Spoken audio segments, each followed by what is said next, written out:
am a slave. Assalamu alaikum wa rahmatullahi wa barakatuh. Brothers and sisters, welcome back to my Revert interviews. I have a lovely sister here, Aisha. I'm going to let her do her introductions. You all know who my ugly face is. I don't need to introduce myself multiple times as I do these interviews. Sister, if you go ahead, please. Assalamu alaikum wa rahmatullahi wa barakatuh. I'm Aisha and I'm a Revert. And yeah, come to tell my story in Balamori. Okay, so we'll get straight into it then, sister. Question one, why or did you explore Islam reverting what was your primary motive? So it was during lockdown, like right at the start of lockdown. I used to watch a lot of documentaries, like crime stuff, and I came across like 9/11 and just like I think there was like cultural crime stuff and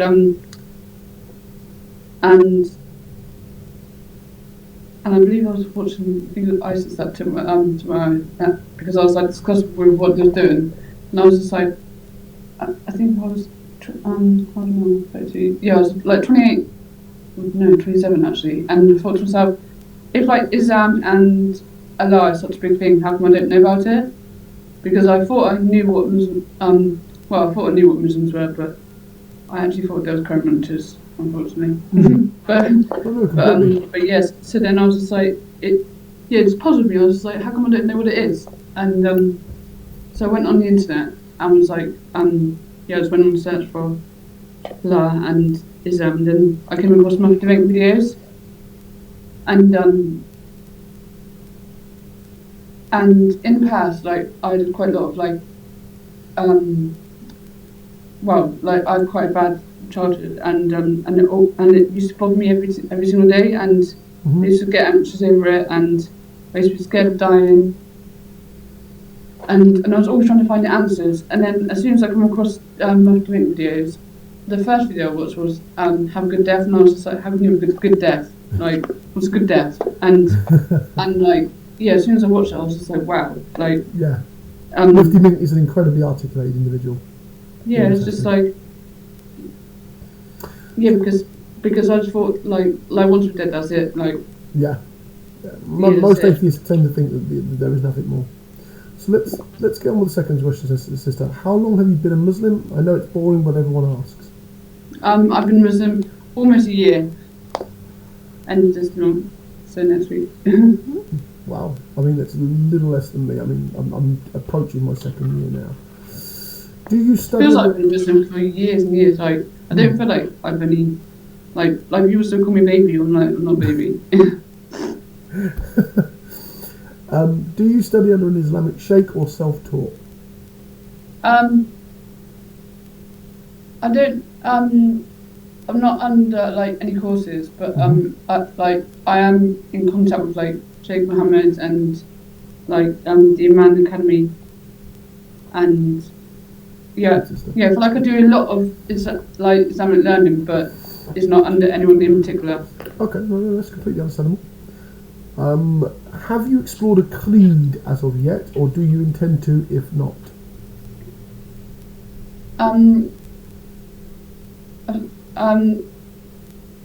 I don't believe I have, because I think I had a conversation about someone and they said about the creed, like, is that like school of thought? With things like Diobandians, Breveres, Salifas, creed. Yeah, like that at the moment, like I think that's the least of my priorities, because I did actually teach myself to pray like through videos, but then I like start to get doubts from like my prayers, and obviously I assumed that was shaitan, so then I seeked help and then like made sure I was doing them correctly, which alhamdulillah I was, but I just got taught the way that Prophet Muhammad, peace be upon him, prays, because I kind of think, well, once I've learned what I want to learn first, then I might go down that avenue. But like sometimes it's quite like our religion is very complex. There's no question about that. Yeah. How was your first Ramadan? How is fasting nowadays? My first Ramadan was actually like really really good. And fasting, like I absolutely loved fasting. It's good. Yeah. Some people like find it struggle. yeah, just like every day when people starting to get hungry, I'd like go on TikTok and then we'd all just sit there. That's a mistake. Going on to TikTok's a mistake because you just start scrolling. Somehow your mind knows you're scrolling food talk, and that's it. Yeah, but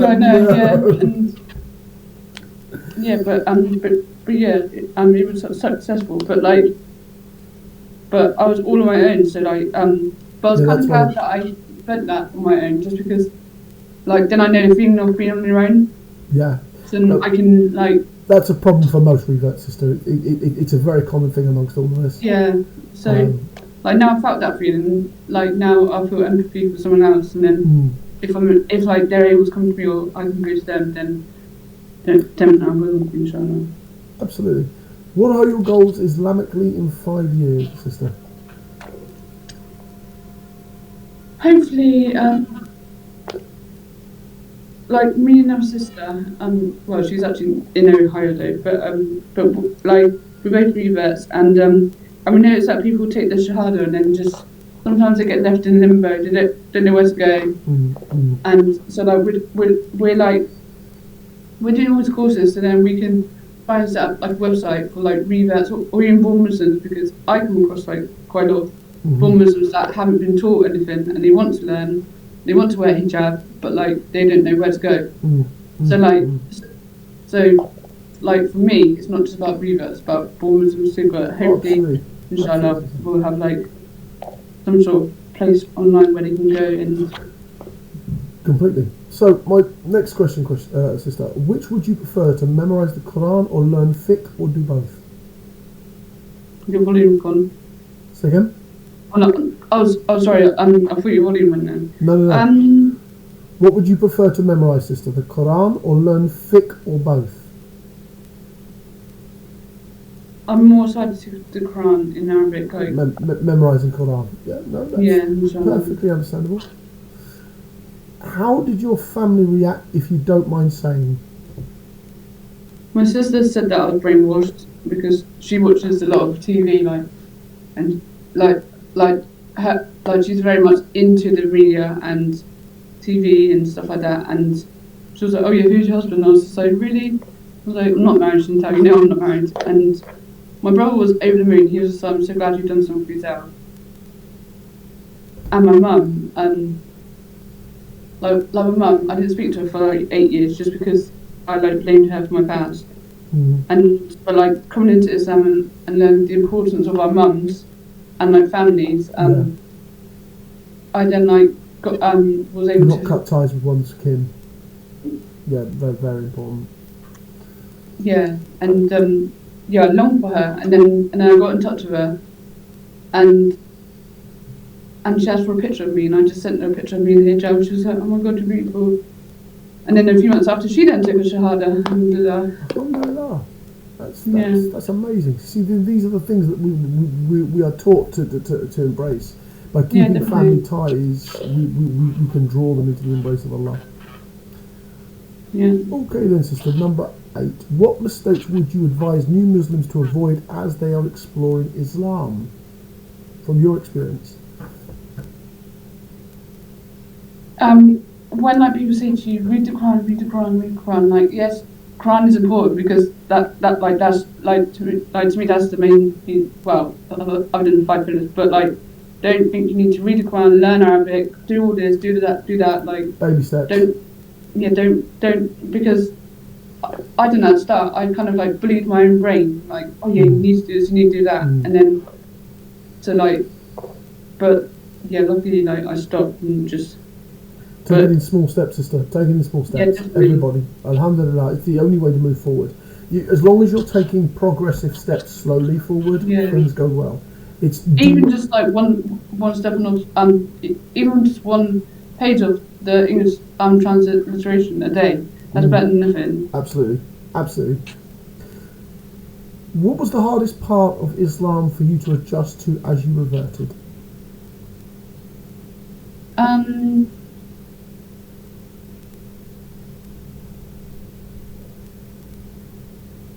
it was probably my home life because,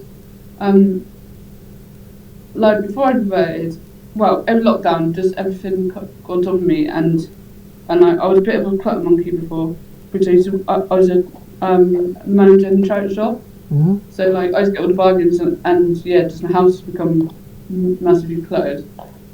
But then my kids got my kids ended up getting taken away to their dads because their dads thought that I was being that was a terrorist being inflated or something like that and being groomed, which is stuff a lot. But like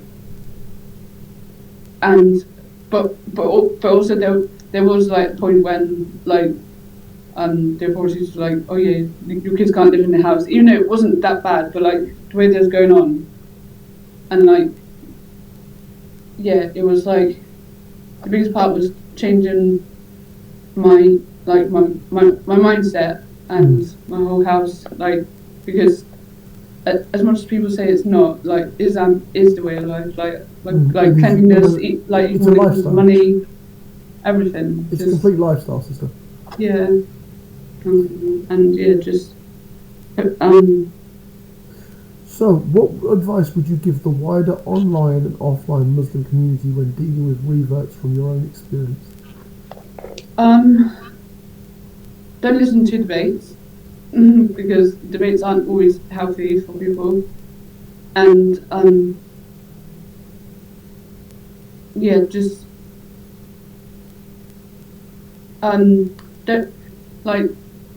The one thing I'd definitely say is Islam is perfect, Muslims aren't. Even myself, like I'm not perfect, and so you won't ever find anything about Islam that like is wrong. Is Muslims how they act, and like just because they act a certain way doesn't mean that's Islam. It's just how they, like some people are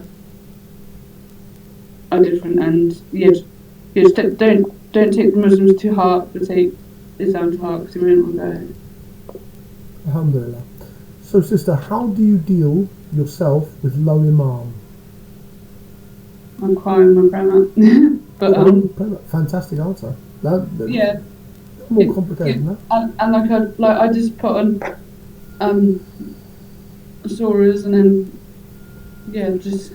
For me, I play the Quran on my phone. I have a loud example of a Quran on my phone, or I have my speaker up there, and I'll just have the Quran play over. That's how I think when it comes to your Iman, like when you first revert, people always say you need to do 5 prayers, you need to do that. Me personally, I think you should find a connection with Allah, because once you have that connection with Allah, then inshallah your man possibly won't go that as though it would if you didn't find that connection. And then I think that's the most important thing. And then absolutely. Yeah, definitely. How long did you wait before taking your shahada, and was your family a demanding factor in you delaying it? Well, I joined TikTok in December, and then I actually said that because when I first joined TikTok, I didn't know that I could take my shahada. I just didn't really realise I could become Muslim. And then once I found out, I said that I was going to take it the following December. Then and then I found World Dawah, and he was able to tell me, answer all my questions. I had so many questions, and World of Dawah is brilliant on TikTok. For all my viewers, if you haven't subscribed to World of Dawah, do so. The man is incredibly knowledgeable.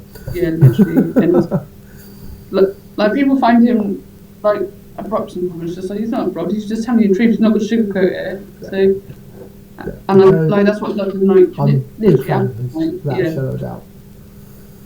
Yeah, so and it ended up taking me 2 months in the end, but like I didn't even care about my family at the time.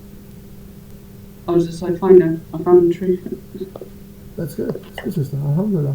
Do you, as a revert, feel you live a double life when around your non-Muslim family and friends? Do I, as a revert? Do you, as a revert, feel you live a double life when around your non-Muslim family and friends? I do, yes, because I can't be myself around, because like obviously when the kids aren't here, like I mainly deal with the professionals at the moment, but I feel like I'm I'm not myself because I don't want to come across like I'm being too extreme because like if they see me with no hijab on one day and then hijab on the next day, that like to them because of how they express things, they will say it's extreme. But like I like long for them to see me as I am now. Like, yeah. But like I just know they won't understand it and they won't they won't want to understand it either. In your own pace, sister, you should not feel that you should be pressured into anything of your own pace. There is no compulsion in religion, none whatsoever. Where are we? Do you feel burdened or pressured to set a better example than born Muslims? No, I actually sometimes feel like annoyed with born Muslims because they think that we're better than them. It's just like, I'm not better than you. Like we're the same. And even when born Muslims start to seek their own knowledge, I think that's almost just the same as reverts. And like, I've actually witnessed a lot of born Muslims, like when I went to a place by my prayers, like I was the only revert there. There was like 25 people from like Pakistan and stuff, and all of them were doing their prayers incorrectly, and I was just like, wow, like I think I've got it hard. Like they've got to reteach themselves, and then they have to worry about their family and stuff. So absolutely, yeah. Do you think reverts adopt their born Muslim family culture instead of their own because of the haram in their society? Or do you think you can judge your own culture amongst? I mean, I'm a very proud Irishman, so I have no qualms saying that I don't dress like a Muslim man. I may wear the kafir, but that's about it. Yeah. I don't dress in a throbe regularly. I maintain my cultural identity because I do have a very strong Irish cultural identity. But do you think white reverts, especially in Britain, assume to their future or their current spouse or the community of Muslims instead of their current culture because of the haram in British culture? Yeah, like I'm not a proud British person. Like I hate being British. Like I actually, well, like it sounds stupid, but well, it's a joke. But I say I'm a white Pakistani. just because I don't know, but yeah, I don't know why I'm not proud to be British. Like I should be because obviously I created to be British, so I should be happy with it. But I think it's just the way that I've been treated since I've been a Muslim. That's why. I can understand that, sister. If you've been mistreated, that's the vile behaviour of the British establishment. To be fair, they're not interested in anybody but themselves. The British establishment don't care about you, me, or any other Briton. Yeah, no. They never have done. The one question I got asked by authorities once was, how come we didn't look into Buddha?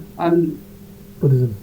Yeah, to be Buddha, because you can meditate. And I was just like, I don't want to meditate. I was like, just because I'm sitting here like upset and stuff doesn't mean that I need peace. I was like, I found peace in Islam. Are you going to look in it, look into it, and then understand from my point of view? But absolutely, alhamdulillah. Well, that's all of my questions, sister. Is there anything else you wanted to add? I don't think so. No. Okay. Well, it's been an absolute pleasure having you on my on my Revert interviews. Thank you very much for coming, and I deeply appreciate your time. To everyone else who's watched my page, assalamu alaikum. It's been a pleasure having you. I am a slave.